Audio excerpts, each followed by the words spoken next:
Welcome to our channel. కులదైవం గుడిలో మాధవ్కి క్షమాపణ చెప్పి గాయత్రి గురించి గుండె పగిలే నిజాన్ని బయటపెట్టిన తాయారు. అసలు ఇదంతా ఎలా జరిగింది ఏంటి అనేది తెలుసుకోవాలి అనుకుంటే మన ఫేవరెట్ సీరియల్ పొదరిల్లు సీరియల్ ఎపిసోడ్ని ఫుల్గా చూడాల్సిందే. అంటే ఫస్ట్ నుంచి చివరి వరకు స్కిప్ చేయకుండా చూడండి. అప్పుడే మీకు ఈ సీరియల్ ఎపిసోడ్ అనేది క్లియర్గా అర్థమవుతుంది. ఇక దాంతో పాటుగా మీరు చేయవలసిందల్లా మన ఛానల్ని సబ్స్క్రైబ్ చేసుకోవాలి. ఎందుకంటే చాలామంది సీరియల్ని చూస్తున్నారు కానీ లైక్ చేస్తున్నారు కానీ సబ్స్క్రైబ్ చేసుకోవట్లేదు. దానివల్ల మా అప్డేట్స్ మీకు అస్సలు రీచ్ అవ్వవు. కాబట్టి మీరు వెంటనే చేయాల్సిందల్లా ఏంటి అంటే మా ఛానల్ని ఇప్పుడే సబ్స్క్రైబ్ చేసుకోండి, పక్కనే ఉన్న బెల్ ఐకాన్ని ట్యాప్ చేయండి. అప్పుడే మీకు సీరియల్ అప్డేట్స్ అన్నీ టైం టు టైం వచ్చేస్తాయి. ఇక అందమైన డిజైన్ గాజులు వీడియో చూపిస్తూ ఈరోజు సీరియల్లో ఏం జరిగిందో చెప్పబోతున్నాను.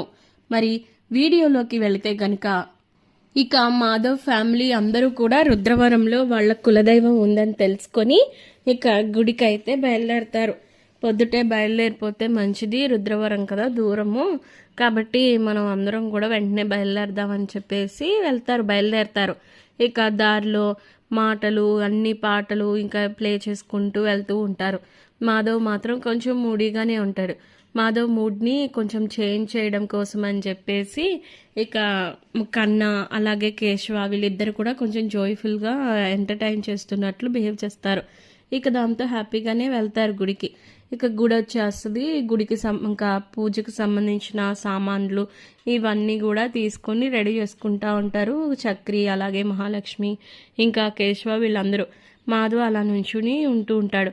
ఇక అప్పుడు సరే రూమ్ తీసుకుందాము, ముందు స్టే చేయాలి కదా, ఫ్రెష్ అయ్యి అప్పుడు కదా గుళ్ళోకి వెళ్ళాలి అని చెప్పేసి ఇక ఆ విధంగా రూమ్ తీసుకుంటుంటే ఇంక అప్పుడే తాయారు అలాగే గాయత్రి ఇంకా తన భర్తను తీసుకొని అదే గుడికి పూజ చేయించుకుందామని చెప్పి వస్తుంది. ఎందుకంటే వాళ్ళకు కూడా కులదైవమే కాబట్టి. ఇక ఆ విధంగా వస్తుంటే ఇంకా చూస్తుంది తాయారు మాధవ్ ఫ్యామిలీని. ఇదేంటి వీళ్ళు ఇక్కడికి వచ్చారు, ఇక్కడ కూడా తగలబడ్డారా నా ప్రాణానికి, మమ్మల్ని ప్రశాంతంగా ఉండనివ్వట్లేదు అని చెప్పేసి తిట్టుకుంటుంది మనసులో. ఇక దగ్గరికి వచ్చి అసలు మీరు ఇక్కడికి ఎందుకు వచ్చారు అని చెప్పేసి మాధవ్ ఫ్యామిలీని అడుగుతుంది తాయారు. అడిగేసరికి మేము కులదైవం పూజ చేపించుకుంటే మంచి జరుగుతుందంట, అందుకనే ముఖ్యంగా మాధవ్ అన్నయ్యకి అంతా కూడా సక్రమంగా జరుగుతుందని చెప్పారు పంతులు గారు, అందుకే పూజ చేపించడానికి అని చెప్పేసి వచ్చాము అని చెప్పేసి అంటారు. అనేసరికి ఇంకా తాయారు ఏమో వీళ్ళకో జరుగుతుంది మంచి, అన్నీ ఊరంతా ఇదే, ఇల్లంతా ఒకటే ఇది, ఇంకెలా జరుగుతుంది మంచి అది ఇది అని చెప్పి తిట్టుకుంటుంది. అయినా సరే మీరు మాకు దగ్గరగా రూమ్ తీసుకోవడానికి వీల్లేదు, మీరు దూరంగా ఎక్కడికన్నా వెళ్ళి తీసుకోండి అని చెప్పేసి తాయారు అంటది. ఇక ఆ మాటకి మహాలక్ష్మికి కోపం వస్తుంది. ఏంటండి మీరు, మీ మానాన్న మీరు వచ్చారు, మా మానాన్న మేము వచ్చాము, మాతో పాటు మీరు ఉన్నారు, మరి అదే మాట మేమంటే మీరు మొహం ఎక్కడ పెట్టుకుంటారు? చూడండి గొడవలొద్దు, మీరు మీకుగా పూజ చేపించుకొని ప్రశాంతంగా వెళ్ళండి, మేము మాకుగా పూజ చేయించుకొని ప్రశాంతంగా వెళ్తాం, ఎందుకంటే ఇప్పుడు మాకు ఎవరితోనూ గొడవ పడే ఇంట్రెస్ట్ లేదు అని చెప్పేసి మహాలక్ష్మి అంటది. ఇంకా ఆవిడతో మాటలు ఎందుకులే వచ్చేసాయి అని చెప్పేసి మాధవ్ అంటాడు. ఇక సరే అని చెప్పి అవతలకి వచ్చేసి రూమ్ తీసుకుంటుంటే ఇంకా గాయత్రి అలాగే తాయారు కూడా రూమ్ తీసుకోవడానికి అని చెప్పి ఇంకా అవతలకి వెళ్ళి నుంచుంటారు. ఇక ఈ లోపు గాయత్రి భర్త ఏం చేస్తాడు, వచ్చి మాధవతో ఇంకా చక్రితో చాలా ఎఫెక్షనేట్గా హలో అండి ఎలా ఉన్నారు, నేను గాయత్రి భర్తని, మీకు తెలిసే ఉంటుంది కానీ మనం కలిసిన సిచ్యువేషన్ రాలేదు, కానీ మీరు మా గాయత్రికి క్లోజ్ రిలేటివ్స్ అవుతారని తను చెప్పింది, అందుకే మిమ్మల్ని పలకరిస్తున్నాను, అయినా పలకరించడం మర్యాద కదా అని చెప్పేసి ఇంకా అలా మాట్లాడుతూ ఉంటాడు. అవునండి నిజమే, మేము కూడా మిమ్మల్ని పలకరించి ఉండాల్సింది, మాదే తప్పు, ఏమనుకోకండి, మీరు గుడికి పూజ కోసమే వచ్చారా అని చెప్పి మాధవ్ అడుగుతాడు. అవునండి, పెళ్ళైన తర్వాత కొత్తగా కదా, అందుకే ఇక పూజ చేపించుకుందామని వచ్చాము అని చెప్పేసి అంటాడు గాయత్రి భర్త. ఇక ఈ విధంగా వాళ్ళతో కేశవ మీరెలా ఉన్నారు, ఏం చేస్తున్నారు, చక్రి గారు మీరేం చేస్తున్నారు అని చెప్పి ఇంకా అందరినీ మాట్లాడతాడు. అందరూ ఏం చేస్తున్నారు, ఎలా ఉన్నారు, ఇక వర్క్ ఎలా ఉంటుంది అది ఇది అని చెప్పేసి మంచి ప్రేమగా మాట్లాడుతూ ఉంటే ఇదంతా చూసిన తయారీకి అయితే ఇరిటేషన్ వచ్చేస్తుంది.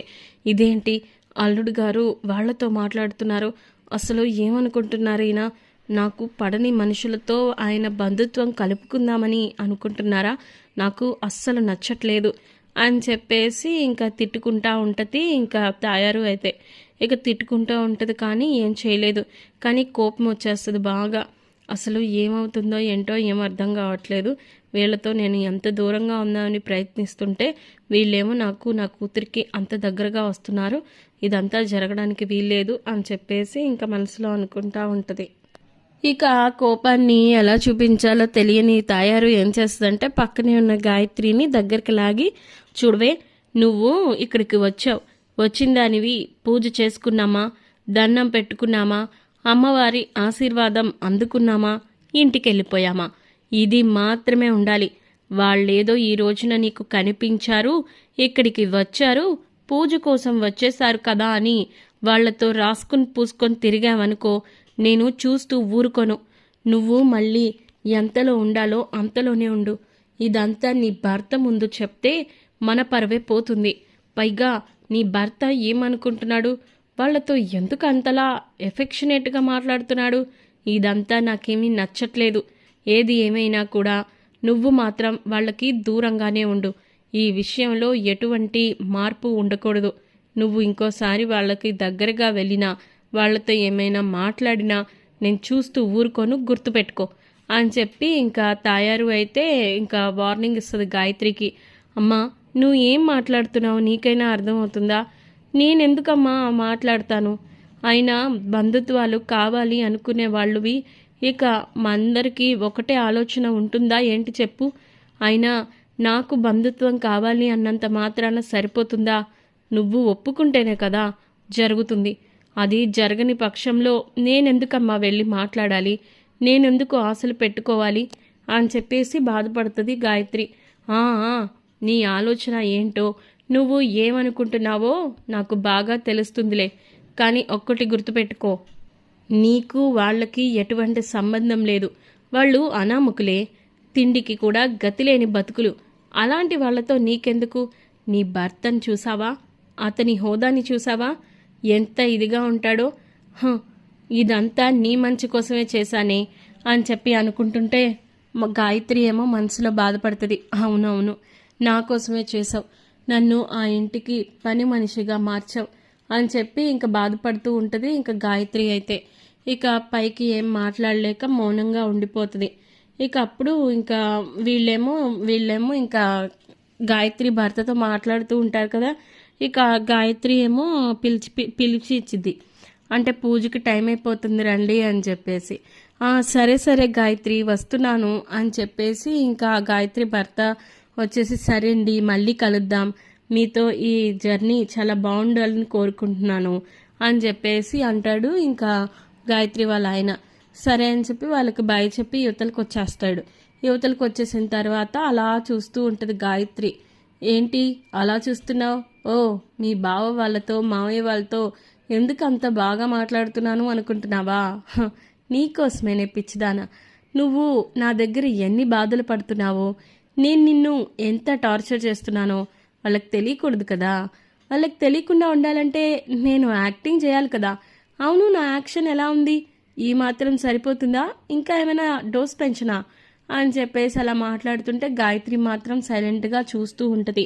నువ్వు ఎంత చూసినా ఏం చేసినా నువ్వేం చేయలేవు. ఎందుకో చెప్పనా? నీకు ఇంకా నాకు మధ్య జరిగేది ఇంకెవరికి తెలియదు కాబట్టి. చూడు, నేను నీ మీద ప్రేమతో ఏమీ చేసుకోలేదు. మా ఇంట్లో నువ్వు ఒక పని మనిషిలాగా బ్రతికుండాలని, పని మనిషిలాగా పనులు చేసుకొని ఉండాలని నిన్ను పెళ్లి చేసుకున్నాను. అంతేగాని నువ్వేదో పెద్ద అందగత్తెవని కాదు, నువ్వేదో పెద్ద అతిలోక సుందరవి అని కాదు. నా కోసం నా అందం, నా స్టేటస్ చూసి ఎదురు కట్నం ఇచ్చి మరీ పెళ్లి చేసుకుంటానన్న అమ్మాయిలు క్యూలో నిలబడ్డారు. కానీ నేను అవన్నీ కాకుండా ఎందుకు చేసుకున్నానో తెలుసా నిన్నే? నేను ఏం చేసినా ఎలా చేసినా నువ్వు ఏమీ మాట్లాడకుండా ఉండాలని, నువ్వు నా ఇంటికి చెప్పులాగా ఉండాలని. అందుకే నిన్ను సెలెక్ట్ చేసి మరీ పెళ్లి చేసుకున్నాను. మరి ఇప్పుడు వాళ్లతో వెళ్ళి మాట్లాడాల్సిన అవసరం ఏంటి అని నువ్వు అనుకోవచ్చు. కానీ ఆ మాధవ నువ్వు ప్రేమించుకున్నారంట కదా, అలాంటి నిన్ను బాధ పెడితే వాళ్ళు నన్ను ఊరుకోరన్న విషయం నాకు తెలుసు. అందుకే ఇప్పుడు ఈ లేనిపోని నా యాక్టింగ్ అంతా యాక్టింగ్ చేసి చూపించాల్సి వచ్చింది. ఇప్పుడు నేను వాళ్ళ దగ్గర మంచిగా ఉన్నట్టు యాక్ట్ చేశాననుకో, ఆహా మా గాయత్రి అతని దగ్గర సంతోషంగా ఉందిలే, ప్రశాంతంగా ఉందిలే అని వాళ్ళు రిలాక్స్ అవుతారు. వాళ్ళు రిలాక్స్ అయితే నేను విజృంభించవచ్చు కదా. నువ్వెలాగో నోరు తెరిచి నాకు ప్రాబ్లమ్స్ వస్తున్నాయని ఎవరికి చెప్పలేవు. పొరపాటుని చెప్పినా కూడా ఎవరు నమ్మకూడదు కదా గాయత్రి. అందుకే అందుకే ఈ పర్ఫార్మెన్స్ అంతా. అలాగే నీకోసం ఆ మాధవ ఏమైనా చేస్తాడంట కదా, అందుకే నీకు అతనికి ఏం సంబంధం ఉందో క్లియర్గా కూడా తెలుసుకుందామని, నీకు తన మీద ఇంకా ప్రేమ ఉందో లేదో చెక్ చేద్దామని కూడా బిహేవ్ చేశాను అని చెప్పేసి నోటుకొచ్చినట్టు మాట్లాడుతూ ఉంటాడు గాయత్రి వాళ్ళ ఆయన. అయినా నీకు అతనికి అంత పెద్ద రిలేషన్షిప్ ఉన్నప్పుడు వేరే సంబంధం చేసుకోవాల్సిన అవసరం ఏముంది? మీ అమ్మకి నచ్చదు అన్న ఒకే కారణంతో కదా నువ్వు అతనితో వెళ్ళిపోవాల్సిందిలే గాయత్రి. అప్పుడు నువ్వు హ్యాపీగా ఉండేదానివి. పాపం నాలాంటి వాడిని చేసుకుని ఇన్ని కష్టాలు పడుతున్నావు చూడు. అయినా నీకోసం అతను ఏమైనా సాక్రిఫైస్ చేస్తాడంట. అందుకే అలాంటి వాళ్ళకి నీ గురించి నువ్వు బాధలు పడుతున్నావన్న విషయం తెలిస్తే వాళ్ళు ఎక్కడ వచ్చి నా మీద పడతారోనని నేను ఇదంతా కూడా ప్లాన్ చేశాను. నేనిప్పుడు మంచిగా ఉన్నట్టు యాక్ట్ చేశాననుకో, నువ్వెలాగో వాళ్ళతో ఏం చెప్పలేవు కాబట్టి అది చూసి నేను ఎంజాయ్ చేయొచ్చు. అదే నా స్పెషాలిటీ అని చెప్పేసి ఇంకా గాయత్రి వాళ్ళ ఆయన ఇంకా సుటిపుట్టి మాటలతో మాట్లాడుతూ ఉంటాడు. ఇక గాయత్రితో ఇదంతా మాట్లాడుతుంటే తయారు అదంతా వినేసి షాక్ అయిపోతుంది. ఏంటిది నేను చూస్తున్నది నిజమేనా? ఇంతకాలం నా అల్లుడు ఎంతో మంచివాడు, మంచి సంబంధం చూసి పెళ్లి చేశాను అని ఆశపడ్డాను, ఆనందపడ్డాను. కానీ ఇప్పుడు నా కూతురు నాకు కూడా చెప్పుకోలేనంత కుమిలిపోతుందా? అయ్యో భగవంతుడా, ఎంత పెద్ద తప్పు చేశానయ్యా, నన్ను క్షమించు. నా కూతుర్ని ఇంతలా బాధ పెడుతున్నావు, దాని జీవితం బాగుండేలా చూడు తండ్రి అని చెప్పేసి ఇంకా బాధపడుతూ ఉంటుంది తాయారు. ఇక అలాగే గాయత్రి వాళ్ళ ఆయనేమో, చూడు నువ్వు మీ అమ్మ దగ్గర కూడా ఏం చెప్పడానికి వీల్లేదు. మీ అమ్మ దగ్గరే కాదు, నీ దగ్గర కూడా నీ గురించి ఏమీ చెప్పుకోవడానికి వీల్లేదు, గుర్తుపెట్టుకో. ఎందుకంటే నువ్వు నా ఇంటికి ఎప్పటికీ ఒక పని మనిషిలానే ఉంటావు తప్ప నా భార్యగా ఉండవు అని చెప్పేసి ఇంకా అలా అంటూ ఉంటాడు గాయత్రి వాళ్ళ ఆయన. మా అమ్మ నాన్న పనులు చేసుకోలేరు, అందుకే వాళ్ళకి చాకరీ చేసి పెట్టే అమ్మాయి కావాలి. అలా అని ఇప్పుడు నేను డబ్బున్న అమ్మాయినో కట్నం ఇచ్చే అమ్మాయినో పెళ్లి చేసుకున్నాననుకో, అదంతా చేయడానికి కుదరదు కదా. పైగా నన్ను కూడా బయటికి వేరే కాపురానికి తీసుకెళ్ళిపోతుంది. అదంతా నాకు ఇష్టం లేదు. కేవలం మా అమ్మా నాన్నలకి చాకరీ చేస్తూ నా ఇంటికి ఒక పని మనిషి కావాలి. కానీ ఇప్పటికిప్పుడు నాకెదురు డబ్బులు ఇచ్చే అమ్మాయి ఉండదు కదా. అందుకే ప్రశాంతంగా నిన్ను పెళ్లి చేసుకున్నాను. నీలాంటిదైతే నోరు మూసుకొని పడుంటుంది. అందుకే ఇదంతా కూడా ఎలా అయినా సరే ఉండాలి అంటే మీ అమ్మ దగ్గర కానీ నీ బావ వాళ్ళ దగ్గర కానీ ఈ విషయాలు చెప్పకూడదు. కాబట్టి నువ్వు నోరు మూసుకొని బ్రతికుంటే బాగుంటుంది. ఇక పూజకి వెళ్దామా అని చెప్పేసి అంటాడు ఇంకా గాయత్రి వాళ్ళ ఆయన. ఇక ఆ మాటకి సరే అండి పదండి అని చెప్పి ఇంకా ఏడుస్తూ ఉంటే కళ్ళు తుడుచుకుంటుంది. ఇదంతా కూడా తయారు చూసేస్తుంది కదా, ఇంకా చాలా బాధపడుతుంది, కుమిలిపోతుంది, ఏడుస్తూ ఉంటుంది. ఎందుకు భగవంతుడా నాకు ఇంత పెద్ద శిక్ష వేశావు, నేనేం పాపం చేశానని. అవునులే, నాలాంటి తల్లికి కూతురుగా పుట్టినందుకు పాపం దాని జీవితం అలా అయింది. అదే మాధవకి ఇచ్చి పెళ్లి చేసి ఉండుంటే ఈ పాటికి సంతోషంగా ఉండేవాళ్ళు. వాళ్ళకి లేనిపోని శాపాలని క్రియేట్ చేసి వాళ్ళ జీవితాలని నాశనం చేశాను నేనే. ఇప్పుడు ఆ భగవంతుడు నా కూతురి జీవితాన్నే ఇచ్చేశాడు, అయ్యో దేవుడా అని చెప్పేసి ఇంకా తాయారు అయితే చాలా బాధపడుతూ ఉంటుంది. ఇక బాధపడుతూ ఉంటే ఏం చేయాలి, ఇదంతా ఏంటి, నా కూతురికి ఇలా కాదు, అలాంటి భర్త వద్దు, దాని జీవితం అలా ఉండిపోవడానికి వీల్లేదు. ఈ విషయం వెంటనే మాధవ్ వాళ్ళకి చెప్పాలి, మాధవ్కి చెప్తే కనీసం నా మనశ్శాంతి అన్నా దొరుకుతుంది అని చెప్పేసి ఇంకా అలా వెళ్ళిద్ది. ఎక్కడున్నారు వీళ్ళు అని వెతుక్కుంటా వెళ్ళిద్ది. ఇక అప్పుడు మాధవ బయట నుంచొని ఆలోచిస్తూ ఉంటాడు. ఇక అప్పుడు మాధవ దగ్గరికి వెళ్ళి బాబు మాధవ అని చెప్పి వెనక నుంచి పిలిచేసరికి ఒక్కసారిగా తిరిగి చూసి ఇదేంటి ఈవిడ ఇక్కడికి వచ్చింది, ఇదే మళ్ళీ ఏం గొడవ పెట్టడానికి వచ్చిందో అని చెప్పేసి మనసులో అనుకొని, అత్తయ్య మీరేం బాధపడకండి, మేము ఇక్కడ ఏమి ఉండము, ఇక్కడి నుంచి వెళ్ళిపోతాము, వీలైనంత త్వరగానే వెళ్ళిపోతాము. పంతులు గారు నాకు పూజ చేపిస్తే అంతా శుభం జరుగుతుంది అన్న కారణంతో మేము ఇక్కడికి వచ్చాము. అంతేగాని నీతో గొడవ పడాలని కానీ నీతో ఏదన్నా రిలేషన్షిప్ బ్రేక్ చేసుకోవాలని కానీ మాకు ఉద్దేశం లేదు. దయచేసి మమ్మల్ని ఇలా వదిలేయండి. ఎందుకంటే మనసేమీ బాగోలేదు, ప్రశాంతంగా లేకుండా ఉన్నాను. అందుకే దయచేసి అర్థం చేసుకోండి అని చెప్పేసి ఇంకా అలా అంటూ ఉంటాడు మాధవ. అయ్యో మాధవ, నువ్వు నన్ను తప్పుగా అర్థం చేసుకున్నావు నాయనా అని చెప్పేసి చేతులు పట్టుకొని ఇక అప్పుడు ఏడుస్తుంది. ఏడ్చేసరికి ఇంక అప్పుడు ఇదేంటి ఇవిడు ఎలా ఏడుస్తుంది, ఇప్పుడు నేనేమన్నానని అని చెప్పేసి మాధవ అంటాడు. అది కాదు బాబు, అసలు ఏం జరిగిందంటే గాయత్రిని నీకు దూరం చేసి నేను తప్పు చేశాను. నా వల్ల దాని జీవితమే నాశనం అయిపోయింది అని చెప్పి ఏడుస్తూ ఉంటే, గాయత్రి జీవితం నాశనం అయిపోయిందా? ఎందుకు అత్తయ్య అలా అంటున్నావు? తనకి నువ్వు కోరుకున్నట్లుగానే మంచి భర్తే వచ్చాడు కదా. ఇందాక కూడా మాతో బాగా మాట్లాడాడు, ఎంతో ప్రేమగా మాట్లాడాడు. మేమేం చేస్తున్నాం, ఎలా ఉన్నాం, ఇంకా అన్ని వివరాలు అడిగి తెలుసుకున్నాడు. అతను తీరు చూస్తే బాగానే చూసుకుంటున్నాడుగా గాయత్రిని అనిపించింది.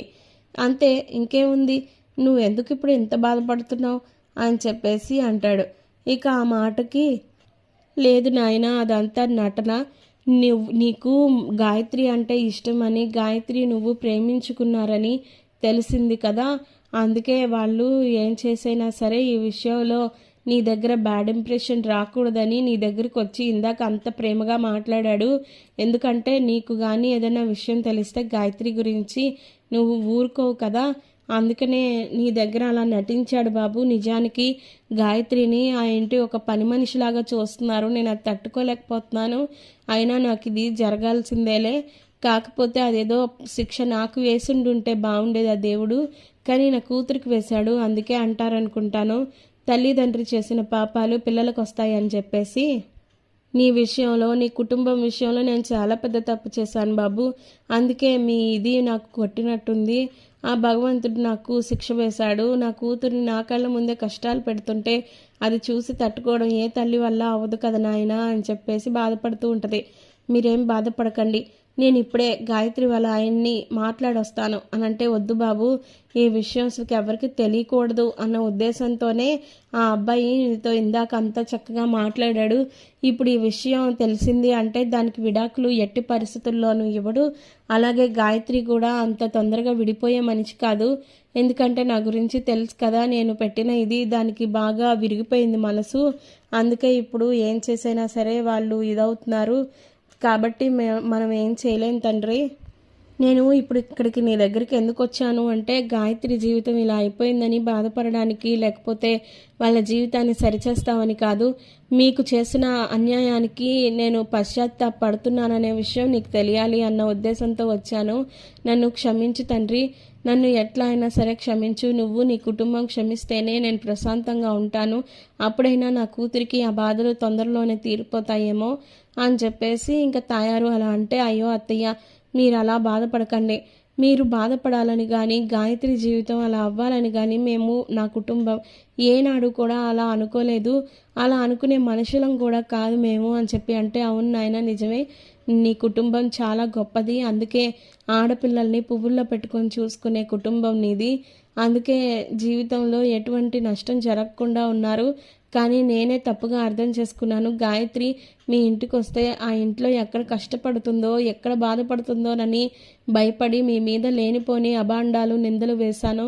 నన్ను అందుకే క్షమించండి బాబు అని చెప్పేసి ఏడుస్తుంది. మీరు బాధపడకండి, నేను ఎట్లయినా సరే గాయత్రితో కూడా ఒకసారి మాట్లాడతాను అని చెప్పంటే, వద్దు నాయన వద్దు, ఆ పని మాత్రం వద్దు, వదిలేయండి అని చెప్పేసి ఇంకా తయారు అయితే వెళ్ళిపోద్ది. ఇక మాధవ ఆలోచించుకుంటూ ఉంటాడు. మరి గాయత్రి జీవితాన్ని బాగు చేయడానికి మాధవ ఏదైనా నిర్ణయం తీసుకుంటాడా? గాయత్రి భర్తతో మాట్లాడతాడా? లేదా గాయత్రి నుంచి, అతని భర్త నుంచి విడాకులు తీసుకునేలా చేస్తాడా? లేదా గాయత్రి జీవితం ఎటుపోయినా పర్వాలేదు అని వదిలేస్తాడా? ఇదంతా తెలియాలి అంటే పొదరిల్లు సీరియల్ అప్కమింగ్ ఎపిసోడ్స్ అన్నీ మీరు టైం టు టైం మిస్ కాకుండా చూడాల్సిందే. మరి అలా కావాలి అంటే మా ఈ ఛానల్ని ఇక్కడే సబ్స్క్రైబ్ చేసుకోండి. అలాగే పక్కనే ఉన్న బెల్ ఐకాన్ని ట్యాప్ చేయండి. అప్పుడే మీరు పొదరిల్లు సీరియల్ అప్కమింగ్ ఎపిసోడ్స్ అన్ని టైం టు టైం చూసేయగలుగుతారు. ఇక ఈ వీడియో మీకు నచ్చి